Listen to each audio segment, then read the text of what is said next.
of our kind of staples of NDLaxTV drills from a defensive end of the field is kind of mixing up slide and approaches, but also some stick work and footwork drills as well. And today's is kind of a ground ball drill that's kind of relevant to a really particular situation in the game. The drill that we're going to talk about today and show you on video is called hockey. A lot of colleges and high schools have different terminology for kind of a ground ball that you get control of, but you might not feel comfortable escaping with, and then trying to work with your teammate to get the ball out into space where only he can get it. So we'll have two lines of defensemen. One defenseman will start with the ball, that's D1. His partner is D2, and they will throw a variety of ground balls. They may roll the ball upfield, they may throw it behind him, they may throw it to him behind the back. It's really a situation, hockey is really a situation where this is the only play that can be made. You're surrounded, but your teammate's letting you know that he's open out in space somewhere, and all you have to do is put the ball out there so only he can get it.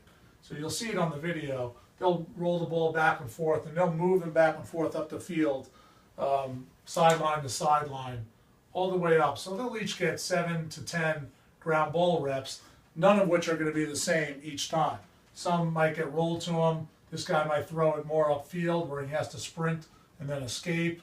He may throw him a really bad pass that's short. The guy has to trap him.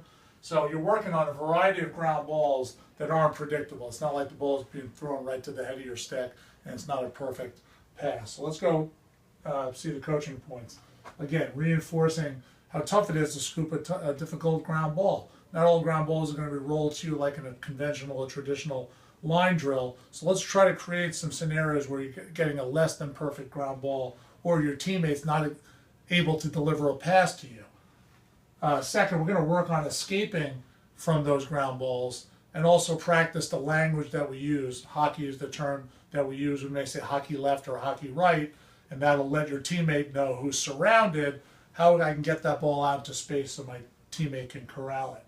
We're also practicing being loud. I think that's not necessarily natural for most people. It's one of the things our freshmen have a hard time with is we practice being loud, because in a game where there's a lot of communication, there's crowd and stress and being in that moment, developing the habit of being loud is really important. This is one of those drills where we can practice being loud using the hockey term. And then lastly, there's an aerobic and a repetition component.